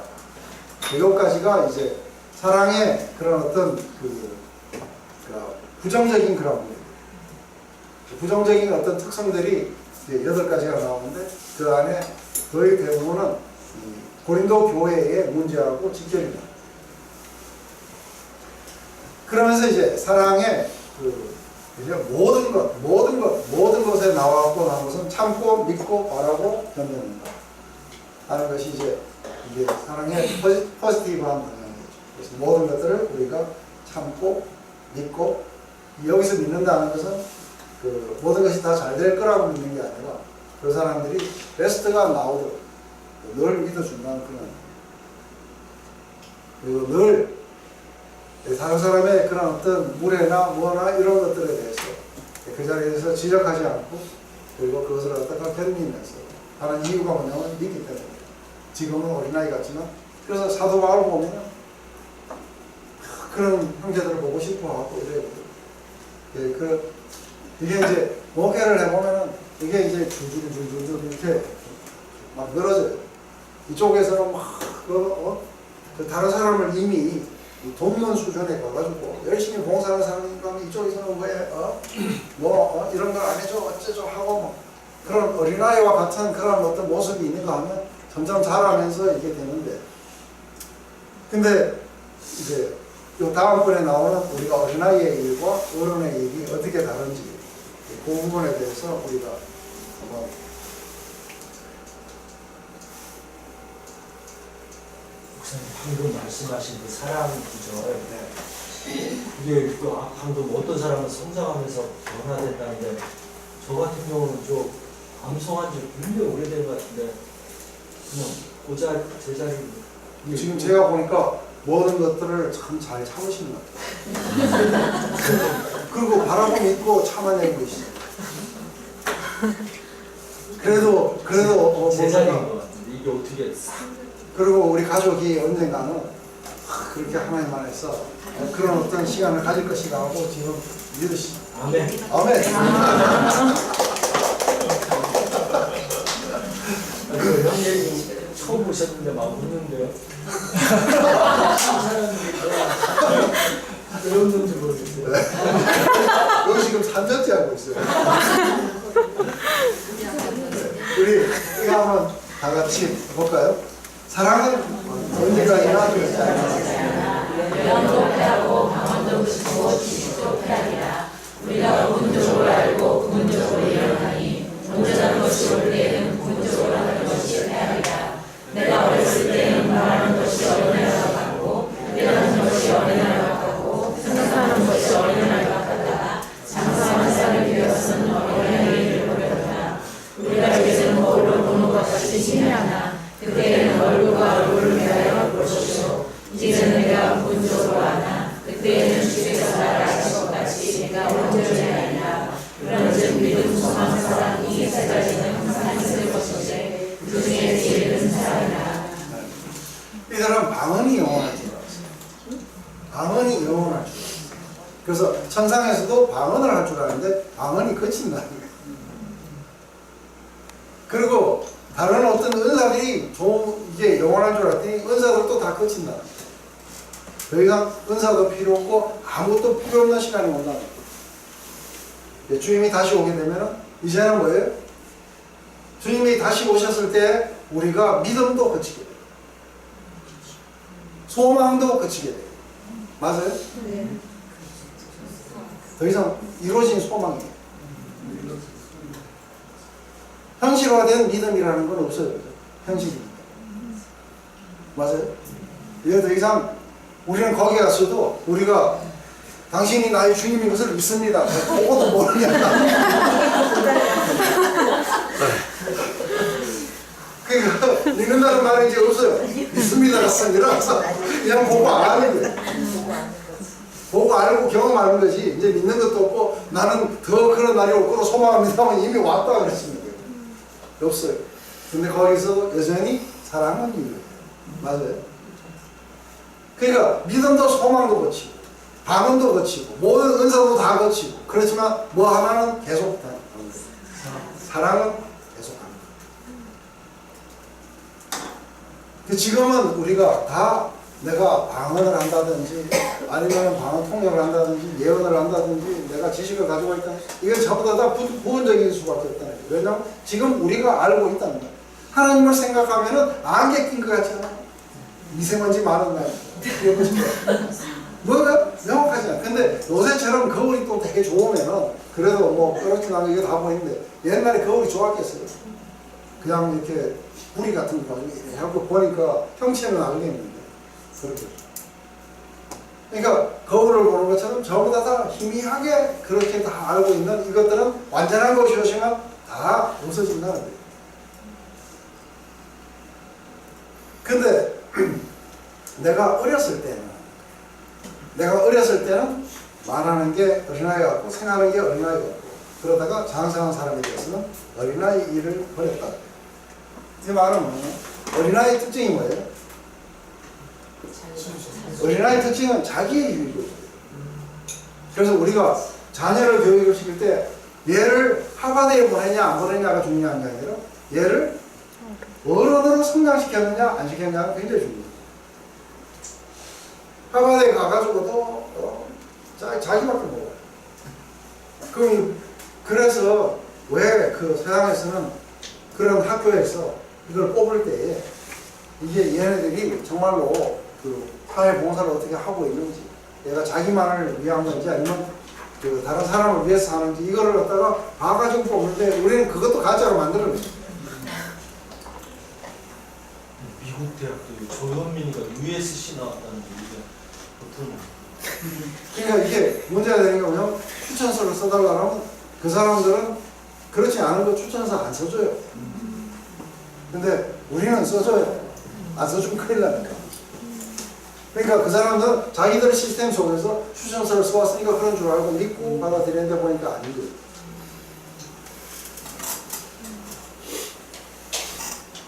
그래서 사실은 이게 어린아이의 이야기라고 합니다. 어린아이처럼 생각하고 어린아이처럼 말했다는 것은 이게 어린아이들은 자기가 잘하면 자기를 자랑하는 거죠. 그런데 어른이 되고 나면 내가 이걸 자랑하면 옆에 동생이 기가 죽는다는 걸 알아요. 그리고 점점 어른이 될수록 공동체를 생각해요. 그래서 내가 이런 거를 옷을 갖다가 하나 사달라고 하고 싶지만 그렇지만 내가 이걸 하게 되면 다른 사람들이 생활에 어려움을 겪을 수도 있으니까 내가 참아야지. 이거는 어른의 생각. 어른들은 다른 사람의 유익과 이런 것들을 함께 같이 생각하게 돼 있어요. 그래서 만약에 우리가 이렇게 자라갈 때 어린아이에서 어른으로 자라요. 그래서 50이 돼도 어린아이가 있는 거 아시죠? 50이 돼도 부모가 뭘 안 해주나 하고 이렇게 하고 부모 노릇이 거쳐지지가 않아요. 60이 돼도 그런 사람들 많으세요. 죽을 때 다 돼가지고. 그런 거 하면은 이제 20살밖에 안 됩니다. 불효자는 우입니다. 어머니는 그래서만 안 됐습니다. 어머니는 그런 게 아니었습니다. 하고 막 울면서 효도하려고 이런 사람이니까 50이 돼가지고 부모가 뺏어갖고 어떻게든지 더 많이 뺏어갖고 걔는 어린아이의 생각입니다. 근데 내가 어렸을 때는 늘 이게 뭐예요? 은사가 어떤 은사를 가지고 있냐면 봤어? 하고 이제 그러면서 내가 이런 사람들 다 앞에 와서 머리 숙여갖고 이런 거 하고 싶고 이랬어. 근데 장성한 후에 지금 그게 중요하지 않죠. 그러니까 장성한 후에는 이게 와서 기도해달라고 하면 그냥 당신 기도하면 안 되냐. 내가 한다고 더 잘 들어준다니. 아, 목사님 기도해요. 뭐 누구는 뭘 받았다. 그거 받지 말고 그냥 하시는 거예요. 지금 중요한 건 뭐예요? 이 사람이 건강하게 신앙생활을 했으면 좋겠어요. 그런데 어린아이 같은 거예요. 자기를 자랑하고 혼내야 되니까 아이는 얼마나 탁 해가고 받았어? 하고 걸려요.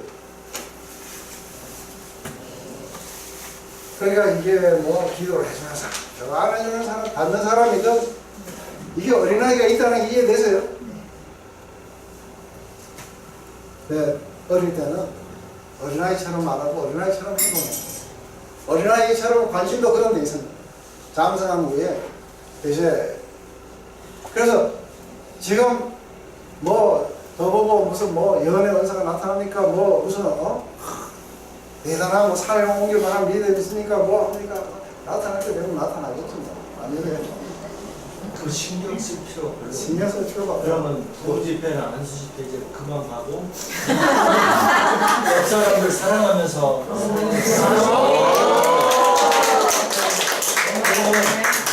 정철 목사님께서 뭐 그 과거에 막 이렇게 한다고 여기도 한번 팍 해가지고 그게 혹시 없나 했는데 그게 별 의미도 없는 그러니까 제가 그거를 할까 말까 하고 생각한 것도 어느 게 유익인가.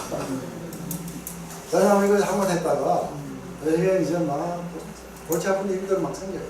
그러면 예를 들어서 뭐 갑자기 확 해갖고서 뭐 굉장한 비밀을 보고 사람을 보면은 뭐가 구렁이가 칭칭 감고 있는데 가보면 이런 거 진짜 이런 거 그러니까 그 이야기를 왜 해요, 그죠?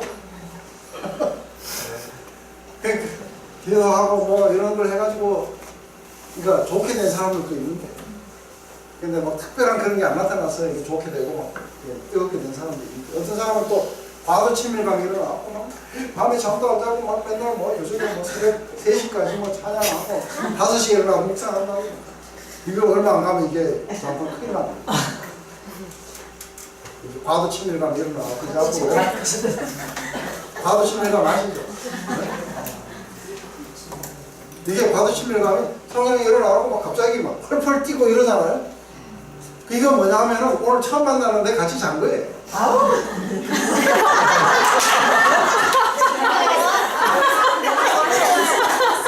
왜냐면 그만큼 안 친한데 친밀감만 느꼈거든요. 그래서 이게 성령 운동이 굉장히 무서운 것 중에 하나가 과도 친밀감. 이게 꺼지잖아요. 그냥 신앙생활을 못해요.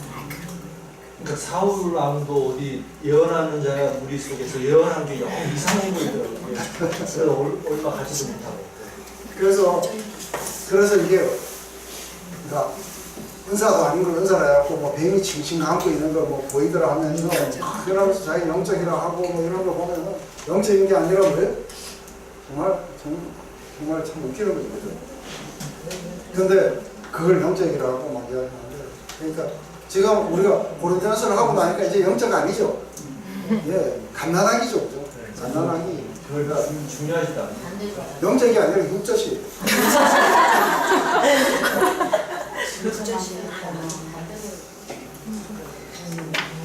이제 그런 거 잊지 마시고. 근데 중요한 건 뭐예요? 내가 뭐 말을 하든 뭘 하든 그 사람들이 믿음 안에 설 수 있는지 뭐지? 그걸 가지고 최선을 다하면 나타나요. 그래서 이런 것도 다 부분적으로 하고 알지도 못하고 어느 정도 반만 하고 이렇게 했는 것들은 다 사라질 것 같아요. 각이 될 거는. 그렇지만 이 방언이나 예언이나 뭐나 이런 거를 무시하지 말아야 돼요. 이걸 가지고 다른 사람의 유익을 위해서 해야 되는데 자기가 뭐 것처럼 하고 자기는 어디에 들어가면 막 그래가지고는 확 들어갔더니 여기에 뭐 구름이 왔다 갔다 하고 뭐 이러고 저 기도한다고 해서 이래요. 진짜 그런 사람 봤어요. 그래서 참 여기 신앙생활을 하면서 별 사람 다 영적이라고 자기는 뭐 어디 있어 갔다 있고 이게 하나님의 글로리도 안 나타나고 사람들의 유익도 안 나타나고 많은 사람들은 어떤 사람들은 저기 뭐 하나 싶기도 하고 어떤 사람은 또 그런 사람들이 뭐가 나타난다 아니냐 하고 쫓아가고 이제 여러분들은 어린아이가 아니죠. 네? 이제 그렇지만 여러분들이 그 성령에 나타나신 것 갖다가 사모해야 돼요. 그렇지만 올바른 길로 나타나도록 사모해야 돼요. 그것은 다른 사람의 유익을 구하고 그리고 이러한 모든 것들이 아까 그 6절하고 7절에 나타난 것처럼 온유하고 친절하고 그죠? 그러면서 참 모든 것들을 바라고 믿고 참고 이렇게 하는 것. 그런 어떤 순간에도 막 하고 그 한대로 그런데도 이 자식이 그게 뭔가 하나님이 다시 제 위치로 옮겨 놓으실 거라는 걸 믿고 바라고 참으면서 그날을 위해서 기도하고 그죠? 제자들이 오도록 집으로 데려와달라고 기도하고 이런 게 사랑이에요. 그런 걸로 보면 우리 소명은 이제 상당히 가까이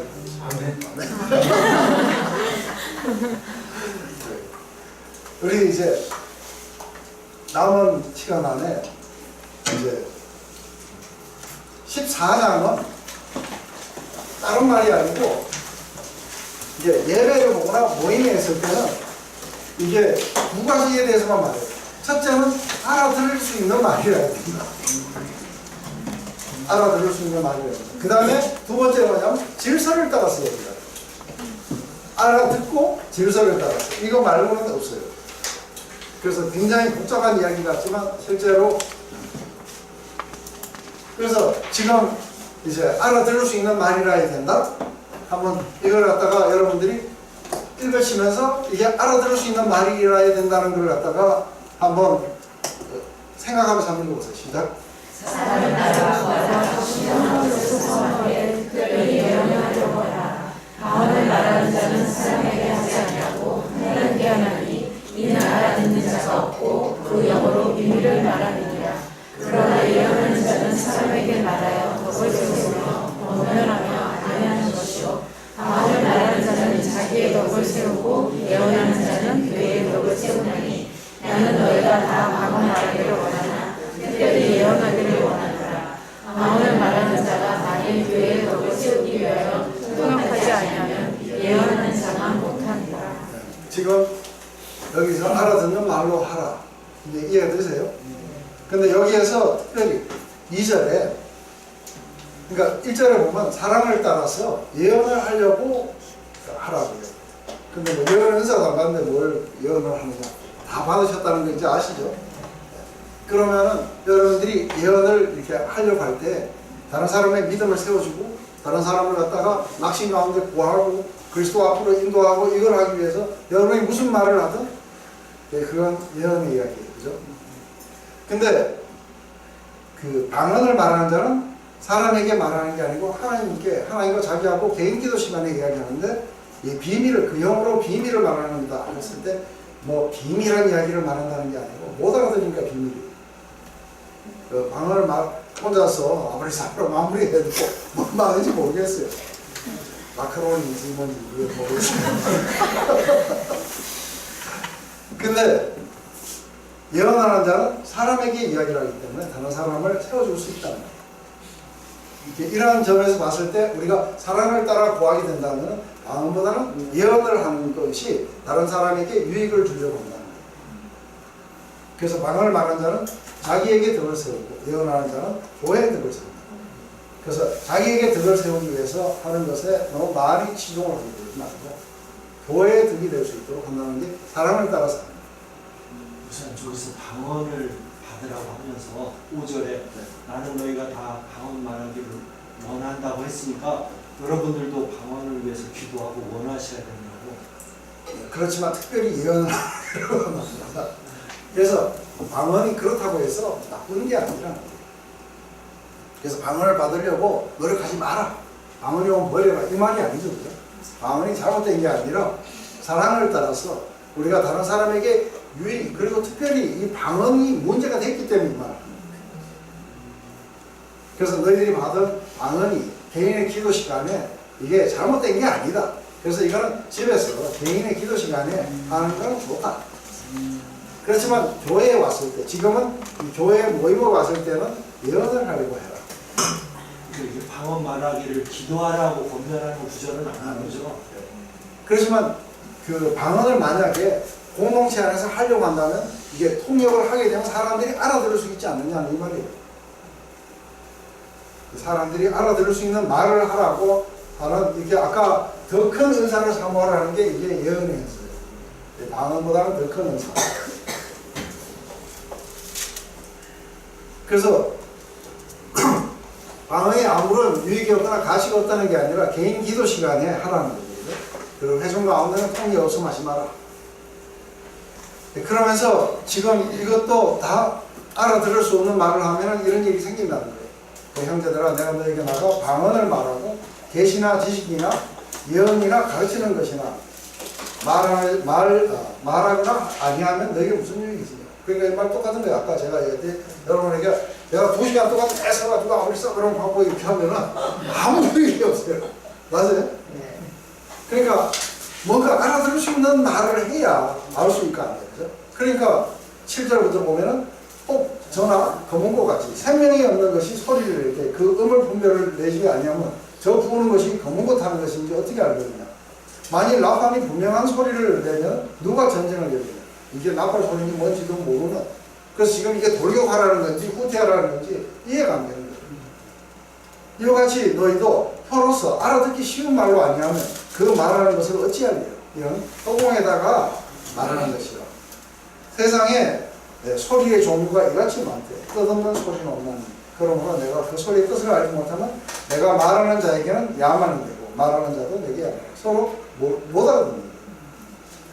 그러므로 너희는 신령한 것을 삼하는 자인즉 교회의 덕을 세우기 위해서, 그래서 다른 사람의 유익을 위해서, 그러니까 우리가 방언이 아니라 이게 만약에 방언을 한다면 통역이 있어서 다른 사람에게 유익이 되든지 아니면 가르치는 말이라든지 아니면 내가 깨달은 것을 나눈다든지 이런 것들이 중요하다는 그 의미. 이게 긴 것 같지만 똑같은 이야기 하는 거 이해되세요? 그러므로 그렇기 때문에 방언을 말하는 자는 통역하기를 기도해라. 이것은 방언을 말하는 자들은 통역을 막 위해서만 기도해라 이야기 아니라 알아들을 수 있도록 하기 위해서. 만약에 그렇지 않으면 집에서 혼자 하면 된다고. 그래서 내가 만일 방언으로 기도하면 나의 영이 기도하네요. 그러니까 내 마음이 열매는 거죠. 혼자 앉아서 혼자 앉았을 때도 내 방언으로 뭔 말을 말하는 게 없으면 주님을 사랑한다는 건지 뭔지 모르니까 마음에는 열매가 안 맺혀져요. 그럼 어찌할꼬 내가 영으로 기도하고 또 마음으로 기도하고 영으로 참여하고 마음으로 참여하고. 그래서 어떤 사람은 이렇게 방언 찬양도 했던 것 같아요. 방언 찬양으로 하는데 방언 찬양으로 막 그렇게 하는데 뭔가 좋긴 좋아요, 그죠? 그래서 막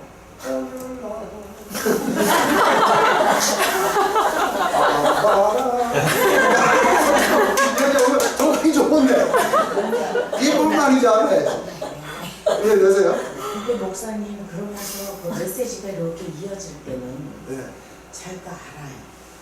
메시지가. 그러니까 그게 이제 집에서 혼자서 할 때는 그렇게 하는데 여러 사람이 이렇게 할 때에 혼자서 이제 그래서 뭐 때로는 뭐 이게 갑자기 공동체적으로 이렇게 하면서 각자가 하나님하고 뭐 그렇게 할 수도 있겠지만 그렇지만 이게 뭐 그렇게 하는 것이 굉장히 신령한 것 같지만 예수 사랑해요. 나 주님 앞에 엎드려. 이건 다 알아들어. 그죠? 그 모르는 이렇게 하는 게 그 영적인 게 아니라는 거예요. 그게 해도구만 안 해도구만 제가 뭐 네. 특별히 신경 안 써도 신경 안 써도 돼. 근데 더큰 은사를 삼아야 돼.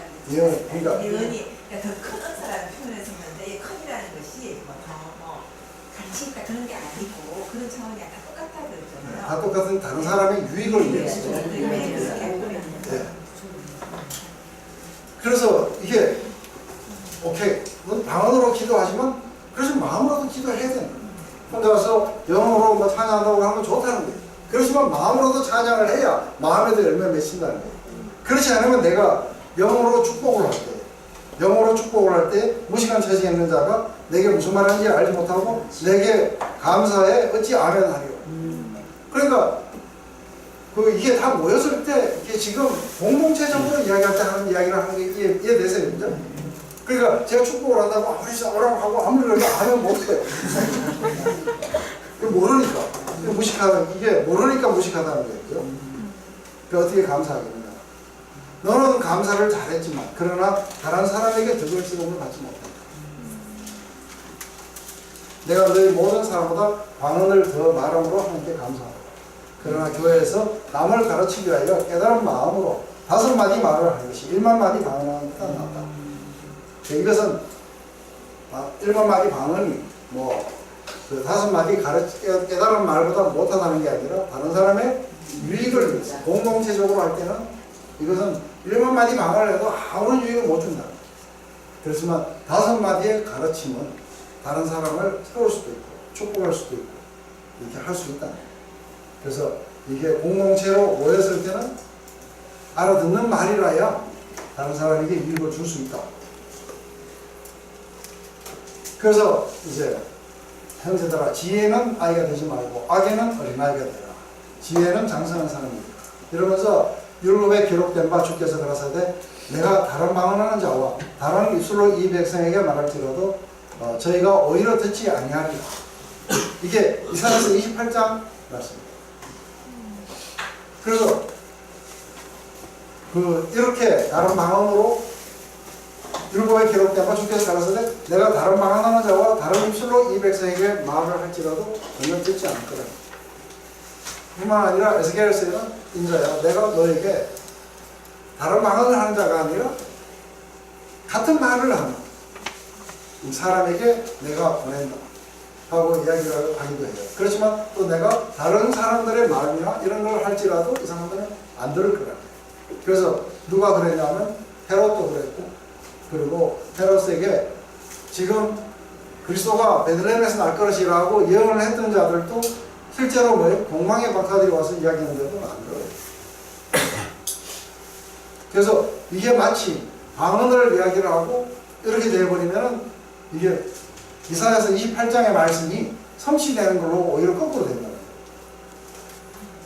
그렇기 때문에 그러므로 하고 이야기했잖아. 그러므로 방언은 믿는 자들을 위하지 않고 믿지 않은 자들을 위한 표적이나 예언은 믿지 않은 자들을 위함이 아니고 믿는 자들을 위함이다. 그래서 이게 방언은 믿지 않은 자들을 위한 표적이라니까 방언을 하면 다른 사람들이 믿지 않은 자들이 보고 야 이거 이상한 말을 하는구나. 그래서 믿음이 온다는 게 아니고 거꾸로 하던데. 거꾸로 지금 그러므로 이야기했어요. 그죠? 그러므로 하는 게 이게 이사야서 28장의 말씀은 뭐냐? 방언을 하게 되면은 전부 다 미쳤구나 해갖고 도망간다는 거예요. 그러면서 요 밑에 나와요. 그러므로 온 교회가 함께 모여 다 방언으로 말하면 무식한 자들이나 믿지 않은 자들이 들어와서 너희를 믿었다지 않겠냐? 그래서 방언은 공동체 안에 자기 개인기가 말고는 공동체 안에서는 믿는 자들을 위해서도 좋지 않다는 거예요. 그렇지만 교회 밖에 있는 믿지 않는 자들을 위해서도 더 안 좋다는 거예요. 그래서 우리 이게 이제 집회 같은 거 하면 이런 게 많이 나타나는데 집회 같은 거 이렇게 하면은 갑자기 막 이제 은혜 받으려고 믿음이 있을까 말까 하는 사람이 막 왔어요. 근데 그 옆에 권사님이 앉았어요. 뭐야! 우리 시작하는 막 이러면서 뭐야! 집에 가버려. 귀신 들린 줄 알아. 그러면서 막 무섭다 하면서 가까이 안 올라가요. 이런 거 여러분들 일어나는 거 아세요? 그 사람은 자기는 굉장히 멋있는 사람일 거라고 생각합니다. 이게 어린아이라. 이제 이게 어린아이 게 보이세요? 우선 22절 앞부분이 그러므로 방언은 믿는 자들을 위하지 않고 믿지 않는 자들을 위한 표적이 아닌데 왜 표적이라고 했어요? 그러니까 그게 믿지 않은 자들을 이 표적이라는 게 여기 이야기합니다. 아, 그런 표적이나 부정적인 표적.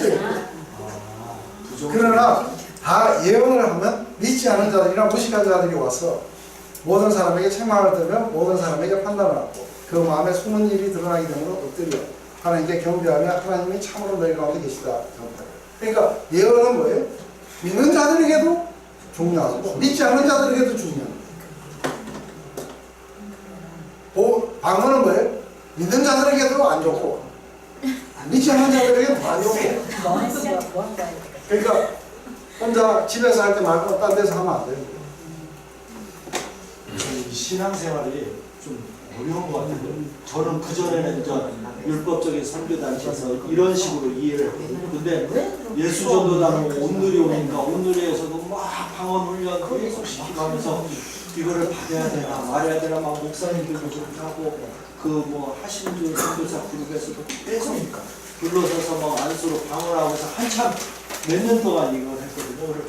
그러니까 이쪽하면 그러니까 자기가 제대로 캐치 안 하고 있으면 이게 쉽지는 않아요. 그냥 결혼하실 때까지 가만히 계시면 돼요. 그냥 신앙생활 하시면서 기도할 때 알아듣는 말로 기도하시고 하고 그래 하시라고 방언 주시면 하는 거예요. 그리고 주시면 집에 가서 그런데 지금 방언 받은 사람도 손 들어봤어요. 방언 크게 좀 들어봤어요. 방언을 받은 사람들. 자, 이 중에서 지금도 사용하시는 분만 손 들어봤어요. 지금도 기도할 때 사용하시는 분. 두 분 빼놓고 나머지는 사용 안 했어요.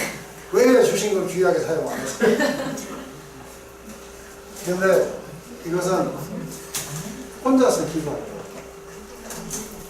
하시면 돼요. 근데 저는 여기 읽으면서요. 그 방언은 쓸데없고 그렇게 해가 되는데 왜 방언을 하라고 했는지, 왜 방언을 주셨는지. 자기의 유익. 그러니까 그때는 그게 캐셔 마크가 많이 되셨어요.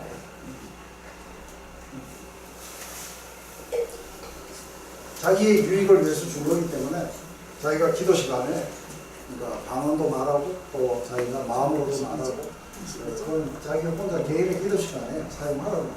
그래서 이 은사라는 건 나쁜 게 아니다. 좋은 뜻으로 주신 것이다. 그렇기 때문에 이것이 어떤 콘텍스트 속에 나와야 되는지. 그래서 이게 공동체로 모였을 때는 하지 마라 하는 게 의미였습니다. 그리고 특별히 지금 문제가 되는 것은 이거를 마구 남용을 했기 때문에 지금 이야기를 합니다. 그래서 아까 이사야스 말씀이에요. 그러므로 그의 이수가 다른 방언으로 그가 백성에게 말씀하시다. 전에 그들에게 이르기를 이것이 너희의 안식이요 이것이 너희의 상쾌함이다. 너희는 곤비한 자에게 안식을 좀 하였거든 그들이 듣지 아니하였다. 다른 방언으로 이야기해도 듣지 않았다고 이릅니다. 이제 마지막 그러므로 그런 적 형제들아 어찌하노 너희가 모일 때 각각 찬송시도 있고 가르치는 말씀도 있고 계시도 있고 방언도 있으며 방언 통역함도 있다. 모든 것을 덕을 세우기 위해서. 그래서 누가 만일 방언으로 말하거든 두세 사람이 나불과 세 사람이 차수를 따라서 하고 한 사람이 통역할 것이요. 이거 이제 하되 이제 좀 질서를 지키라. 질서를 따라. 그래서 이제 방언이 통역한 요소는 공동체에서 하지 마라. 근데 통역이 있다 하더라도 질서를 따라서 해라. 그래서 몇 사람이 하면은 그 사람이 이렇게 통역하고, 그죠? 근데 만약에 통역하는 적 없거든. 그거에서는 잠잠하고 자기가 및 하나님께만 말할 것이요. 하고요. 그 다음에 또 예언도 마찬가지예요. 예언도 이때 당시에는 이렇게 목사가 없어가지고 아마 그 자기가 그런 어떤 그 말씀을 읽다가 깨달은 게 있으면 이렇게 이야기를 했던 것 같아요. 근데 먼저 이렇게 어떤 걸 하게 되냐면 예언하는 자는 둘이나 셋이 말하고 다른 이들은 분별할 것이요. 그래서 한 사람이 일어나고 이제 자기가 깨달은 그 복음에 대해서 이야기를 하면 다른 사람들은 그걸 분별할 것이요. 그리고 먼저 하는 자가 이따가 뒤에 어떤 사람이 나오면은 이 사람은 앞에 하는 자들은 조용히 해라. 그래서 만약 곁에 앉은 다른 이에게 계시가 있거든 먼저 하는 자는 잠잠할 것이요. 너희는 다 모든 사람에게 배우게 하고 모든 사람으로 권면을 받게 위하여 하나씩 해라. 이건 질서를 따라서 좀 해라고. 아무렇게나 막 하지 말고 이쪽에서 하는데 막 저쪽에 튀어나오고 그럼 뭐 도대체 뭐가 일어나는지 몰라요. 그래서 이 부분이 필요할 수 있어요. 예언하는 자들의 영이 예언하는 자들에게 제지를 받는 하나님은 의지로움의 하나님이 아니고 오직 화평의 하나님이시다. 이거 이제 무슨 이야기냐면 어떤 사람이 말하게 하셨기 때문에 나는 말을 안 할 수 없고 그냥 막 하게 돼버렸다 이렇게. 이거 거짓말이에요. 하나님은 그렇게 하시지 않아요. 이게 성령은 이게 진리의 능력뿐만 아니라 이게 그 온유하셔야 돼요. 그래서 우리 그 예언하는 영이 예언하는 자들에 의해서 제재를 받을 수 있어요. 그래서 막 하다가 막 자기는 막 하게 해서 막 이런다고 그래요. 그런데 자기가 스톱하면 스톱돼요. 스톱 안 되면 지금 뭐예요? 자율신경계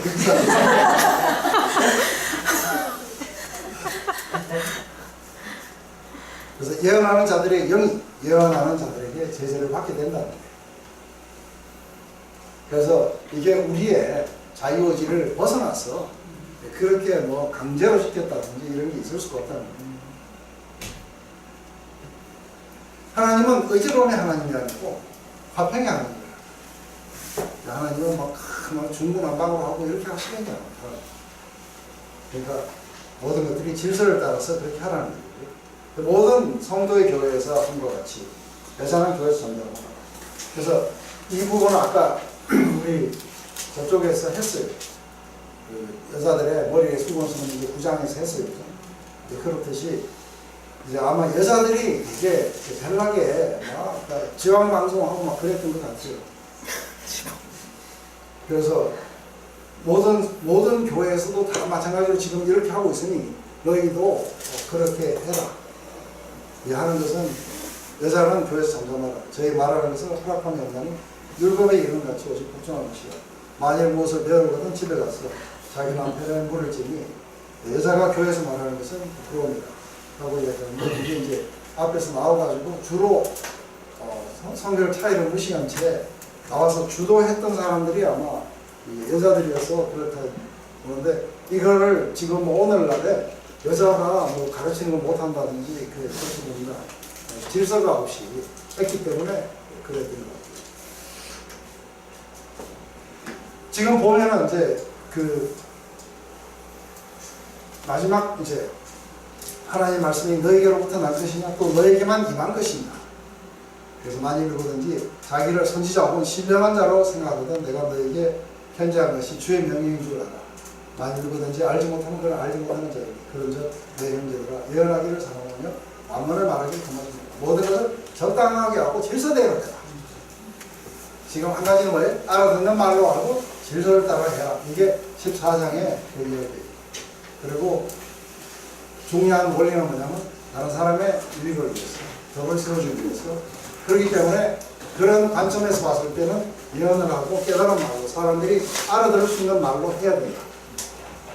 예, 절대 방언은 말하는 걸 그 말하는 게 아니라 자기의 개인의 유익을 위해서 개인 기도에서만 사용해라. 이게 질서를 따라 하는 거고 그 다음에 예언을 한다 하더라도 이게 뭔가 하고 분별하고 이런 어떤 질서를 따라 안 하고 아무렇게나 막 여기저기서 막 하고 제가 막 여기서 이야기하는데 그 소명 형제님이 자기 좋아해서 저 거짓말이다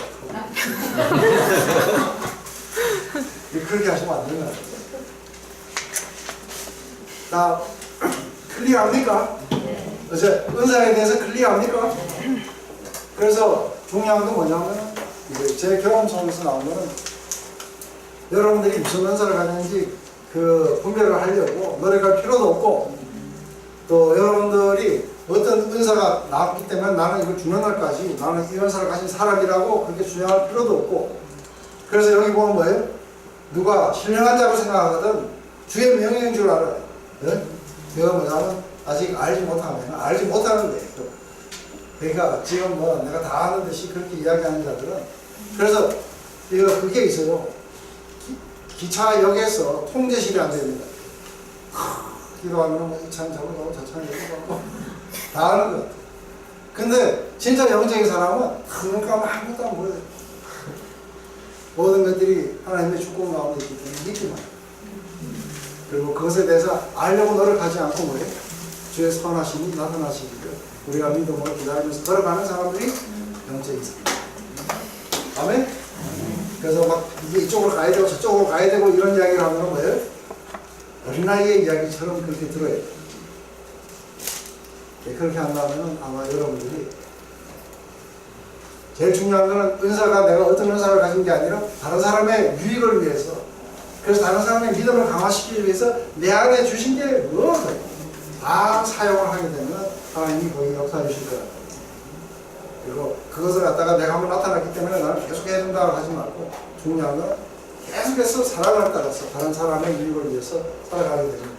자기가 무슨 은사가 있는지 그것과 상관없이 자기는 그런 풍성한 은사 속에 살아가게 될 거라. 아멘? 기도하겠습니다.